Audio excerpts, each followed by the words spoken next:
Thank you for watching Safe Haven Radio.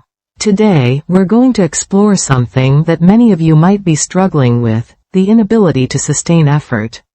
You know that feeling when you start something with incredible enthusiasm, maybe a new exercise routine, a creative project, or learning a new skill, but after a few days or weeks, that initial energy just seems to disappear.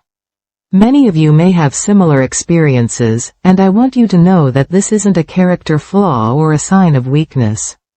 Recent groundbreaking research has revealed that our ability to sustain effort is actually governed by complex brain mechanisms that we're only just beginning to understand.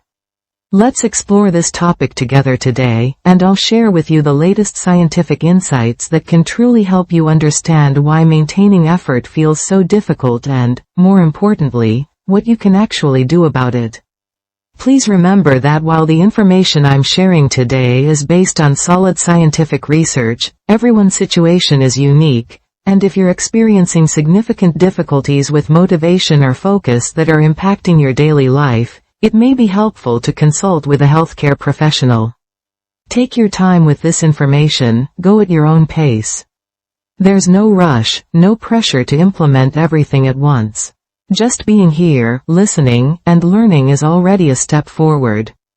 Current research suggests that when we exert cognitive effort, something fascinating happens in our brains. A research institution's systematic review from 2025 found that mental fatigue isn't just being tired, it's actually a biological response involving specific metabolic changes in the prefrontal cortex, the brain region responsible for executive function and self-control. Imagine your prefrontal cortex as the CEO of your brain, making all the important decisions and keeping you focused.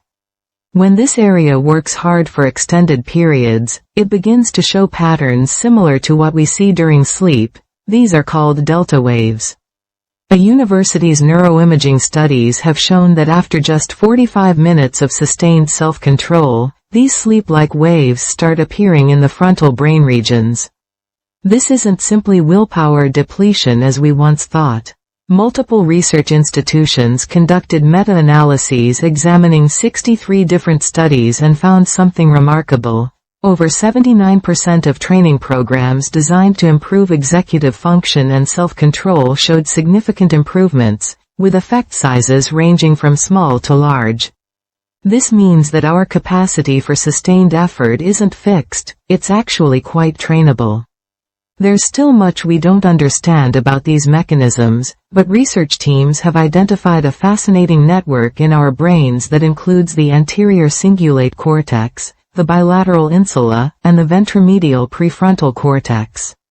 When we become cognitively fatigued, signals from the dorsolateral prefrontal cortex influence how the insula calculates the value of effortful tasks.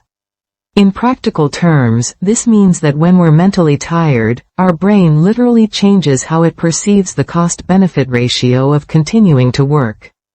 Studies show that people become 40% more likely to give up on tasks requiring effort when in this fatigued state, even when the rewards are higher. International research groups have also discovered something crucial about dopamine, the neurotransmitter we often associate with pleasure.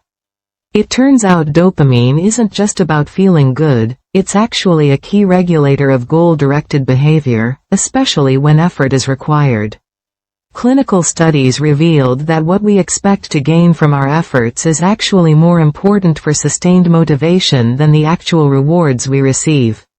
This information may help you understand why visualizing success can be so powerful, and why disappointment can be so demotivating when reality doesn't match our expectations. Now, let's talk about practical methods you can use, all based on the latest scientific evidence. These are safe, sustainable approaches that respect your individual pace and circumstances. Try these within comfortable limits, and remember that small changes are important progress too. First, there's the effort cycling protocol. Research has shown that our cognitive control capacity begins declining measurably after 45 minutes of sustained effort. So instead of pushing through for hours, work in focused blocks of 25 to 45 minutes, followed by complete mental breaks of 5 to 10 minutes. During these breaks, it's crucial to engage in activities that require minimal cognitive control. This could be as simple as standing up and stretching, looking out the window at distant objects, or doing some simple breathing exercises. These activities help restore what researchers call the recoverable fatigue state. Don't scroll through social media or switch to another mentally demanding task. Your brain needs a real break. Second, implement behavioral activation scheduling. Start each day by scheduling just one small, achievable task related to a larger goal you want to accomplish. Clinical effectiveness studies have shown that completing even minimal goal-directed actions increases dopamine signaling in the brain and creates momentum for further action.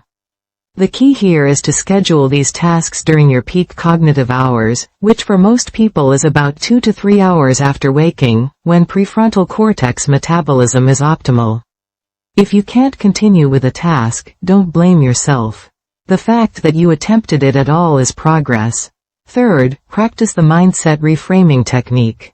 A research institution found that people who believe willpower is renewable rather than limited show 35% less performance decline after initial self-control tasks.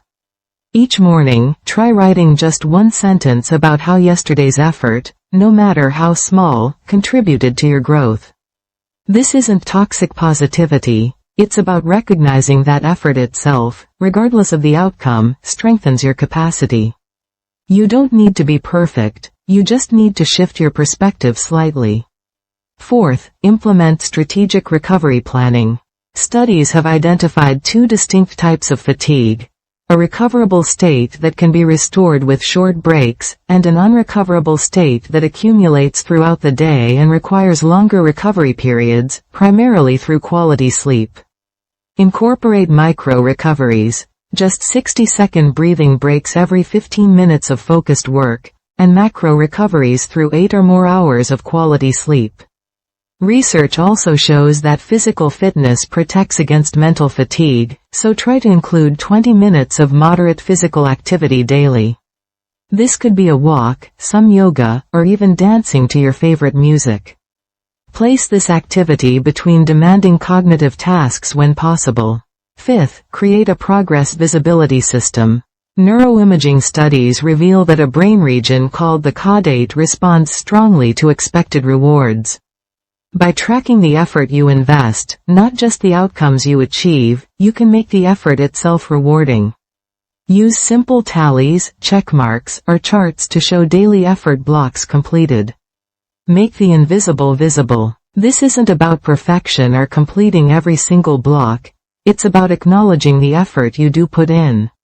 Remember, if you find that despite trying these methods, you're still struggling significantly with sustaining effort, or if you have concerning symptoms like persistent fatigue, difficulty concentrating that impacts your daily life, or mood changes, please consider consulting a professional.